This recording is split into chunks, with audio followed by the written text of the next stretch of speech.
ఏమిటరా, నేను స్వప్నాన్ని ప్రేమించానని కాదు, ఆ దెయ్యపిల్ల బార్ నుంచి తప్పించుకోవడానికి నాకు పెళ్ళైందని కమిట్ అయిపోయాను.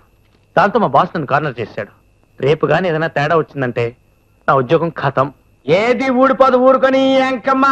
నేను డైలాగ్స్ అని ప్రాక్టీస్ చేశాను చెప్పాను కదా. మీ ప్రొపరేటర్ గాడి ముందు ఒక్కటి వదిలేనంటే ఫినిష్, డంగ్ అయిపోవాల్సిందంటే. శాంపిల్ కూడా వదలనా? ఒకసారి వదలరా, కాస్త గాలిని పీల్చుకుంటాడు.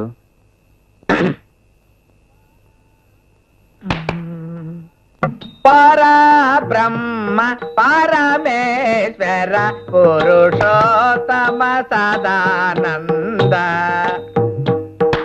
పరంజ్యోతి పరాత్పర పతిత పావన సుప్రకాశ వరదాయక సకల.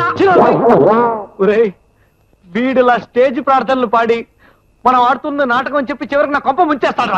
నటనలో నీ ఎంత తెలియపోయినా పద్ధతుల్లో మేము పర్ఫెక్ట్. ఎస్, జీవితంలో మొట్టమొదటిసారిగా వేషం వేస్తూ పరబ్రహ్మ పాడకుండా సీన్లోకి ఎంటర్ అవడానికి నాది గుండె చెరువా మురుక్కాల్వా. అంటే రేపు మా ప్రొపరేటర్ ముందు కూడా ఈ దండకం చదివాక రంగంలోకి దిగుతావా? ఖచ్చితంగా. అందులో అనుమానం అని అంకమ్మ. పరబ్రహ్మ మొదలెట్టకుండా వేషం కడితే నటరాజు తెలుసా?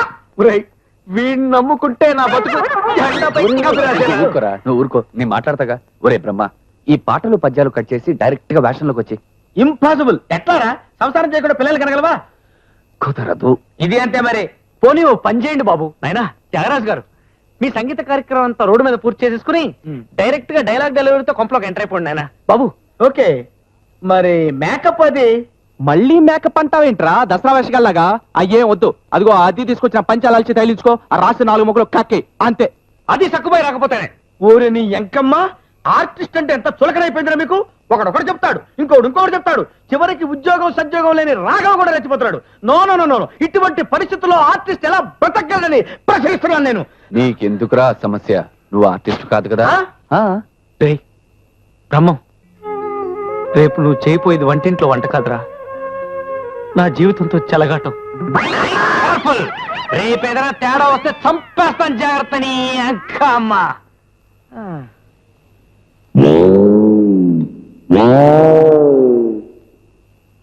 తాత తాత, ఏంటి నాకు రాత? అయ్యో తాత.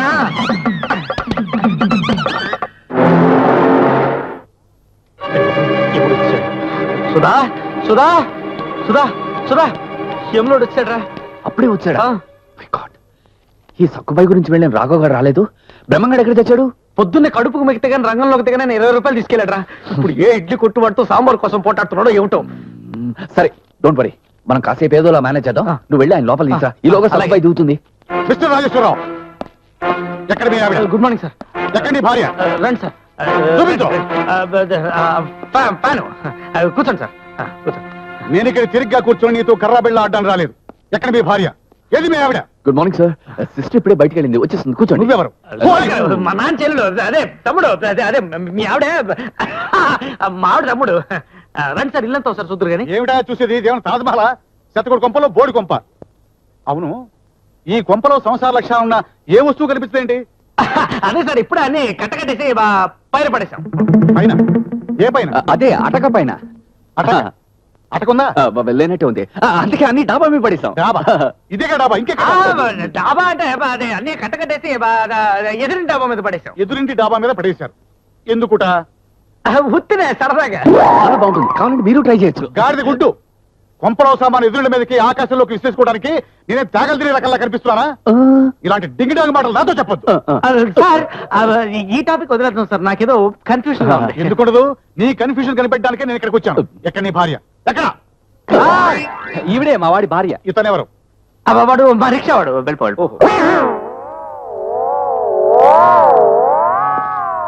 నువ్వేనా రాజేశ్వరరావు భార్యవి? ఆనందంగా రాధా. బ్రాకెట్లు చదవకు. నువ్వేనా రాజేశ్వరరావు భార్యవి? అవునండి. ఇప్పుడే సార్, మా ఆవిడే నా భార్య, నా పెళ్ళాం. చూసారుగా, ఇక బయలుదేరదామా? ఏంటండి, ఇంకా నాకు 4 డైలాగులు ఉన్నాయి, అవి చెప్పనియండి. ఈ పరిషత్ పాలిటిక్స్ నా దగ్గర కుదరవు. ఏమిటి డైలాగు పరిషత్ అంటుంది? ఏదో పెద్ద డ్రామా ఆర్టిస్ట్ లాగా. ఏంటి, మీ కంటికి నేను డ్రామా ఆర్టిస్ట్ లా కనిపించడం లేదా ఏంటి? అమ్మా తల్లి, నువ్వు ఇక సైలెంట్ అయిపోమ్మా. అదే సార్ మా ఆవిడికి నాటక రంగం అంటే పిచ్చ ప్రేమ కదా, అందుకని ఆవిడ ఆ రూట్ లో వెళ్ళిపోతోంది. పురుషోత్తమ సదానంద పరంజ్యోతి పరాత్పర పతిత పావన సుప్రభాత వరదాయక. ఎవడయ్యా వాడు? నోరుంది కదా సైలెంట్ అరుస్తున్నాడు. చెయ్యి కాళ్ళు వెళ్ళమని చెప్పు. సుధాకర్ ఆ బెగ్గర్ ట్రాఫిక్ డైవర్ట్ చేయి. ఓనర్ గారు మా అమ్మాయి బస్సు కింద పడినది, ఆమెకు దెబ్బలు తగినవి, అందుచేతనే పుత్తూరులో చేర్పించినాము. మా అమ్మాయి వీడికి భార్య, నేను వీడికి మామని. అలాగే నమస్తే. ఏమిటి ఒకటో తరగతి పాఠం? అసలు వీడెవడు? చెప్పాను కదా సార్, వీడికి మామనని. ఒట్టు మూసే ఈయన మా మావయ్య సార్, కాకపోతే గాడిద గుడ్డు. వీడిని మావయ్య అంటావు. వీడేమో నీ పెళ్ళం పాటలకి పుత్తుల్లో ఉందంటాడు. ఆవిడేమో నీ భార్య ఉంటుంది. ఏది నమ్మాలి? సార్ మీరు ఎవరిని నమ్మొచ్చు సార్, ఈవిడే నా భార్య. అంటే ఈ అమ్మాయి నీ భార్య? నీకు పెళ్లి కూడా అయిందా? ఏదో మీ దైవాలు అయింది సార్. నీకు పిల్లలు కూడా ఉన్నారా? ఏదో మీ దైవాలు లేరు సార్. నీకు పిల్లలు లేకపోవడం నాదేమిటయ్యా? నీకెలా పిచ్చి పట్టిందా? ఈ ఇల్లు చూస్తే నీ ఇల్లులా లేదు. మీ అమ్మ కడుపులో మాడ. ఈ ఇల్లు భార్యదేంటండి? ఈ కొంప నాది. అప్పుడప్పుడు వారి కోసం వీడు వచ్చిపోతుంటాడు. ఎరా అవును, ఇప్పుడే వచ్చా. సుధాకర్ ఉన్నాడండి. నాకు మొత్తం తెలిసిపోయింది. ఏమిటి సార్? నిన్ను ఏ పిచ్చి కుక్కో కరిచి ఉంటుంది. బొడ్డు చుట్టూ ఇంజక్షన్లు భయపడి చేయించుకోలేదు. దాని ప్రభావమే నా ప్రాణం ఇస్తుంది. అబ్బే అంత స్టోరీ లేదు సార్. మీ దగ్గర పోయి అబద్ధం ఎందుకు, నిజం చెప్పేస్తాను. ఒక్కసారి పక్కనండి సార్, ప్లీజ్. సార్ ఈ అమ్మాయి నా భార్య, వీడు నా మామయ్య, వీడు కూతురు నా మొదటి భార్య. ఆ అమ్మాయి తిరణాల్లో తప్పిపోయింది. దాంతో ఈ మామయ్యకి పిచ్చెక్కింది. మీలాంటి పెద్దల సలహాతో ఈ అమ్మాయిని పెళ్లి చేసుకున్నాను. కానీ ఈ అమ్మాయికి ఆల్రెడీ పిచ్చుంది. నా కర్మ పండి మా హౌస్ ఓనర్ కూడా మొన్నే పిచ్చెక్కింది సార్. అందుకే వాళ్ళ పిచ్చగా మాట్లాడుతున్నాడు. టోటల్ గా నా లైఫ్ ఒక పెద్ద khichdi sir, tragedy sir. Sir మీరే నన్ను కాపాడాలి సార్. వద్దు, ఇంకేం చెప్పొద్దు. భార్యని 10 మంది వ్యక్తి పుట్టి నాకు కూడా పిచ్చి పట్టక ముందే నేను ఇక్కడి నుంచి వెళ్ళిపోవడం బెటర్. సరైన సమయంలో సరైన నిర్ణయం తీసుకున్నారు sir. Keep it up. Sorry sir, నా ఉద్యోగం. ప్రస్తుతానికి కూర్చాను, తర్వాత పరిస్థితి తర్వాత చెప్తాను. నన్ను వదిలిపెట్టు. అబ్బా అబ్బా ఇంత గందరగోళం జరిగిందనమాట. మామూలు గందరగోళం కాదండి, చంద్రవందర గందరగోళం. మా ప్రొపరేటర్ గారిని బయటికి పంపేసరికి నా గుండెకాయలు అరికాళ్ళలో దిగిపోయాట నమ్మండి. ఎన్ని కష్టాలు పడ్డం కంటే ఆ అమ్మాయినే పెళ్లి చేసుకోవచ్చు కదా. అయ్య బాబోయ్, ఆ అమ్మాయినా? అదెలా కుదురుతుందండి? ఏ ఎందుకు కుదరదు? ఆ అమ్మాయి లావైనంత మాత్రాన పెళ్లికి పనికిరాదా? నాది లవ్ ప్రాబ్లం కాదండి, లవ్ ప్రాబ్లం. ఇప్పుడు నేను మిమ్మల్ని ప్రేమించి ఆ అమ్మాయిని పెళ్లి చేసుకున్నాను అనుకోండి, నా బతుకు ఎడారిలో ఒంటలా అయిపోతుంది కదండి. నా మనసు, ప్రేమ, ప్రాణం మొత్తం మీ మీద ఉన్నాయి.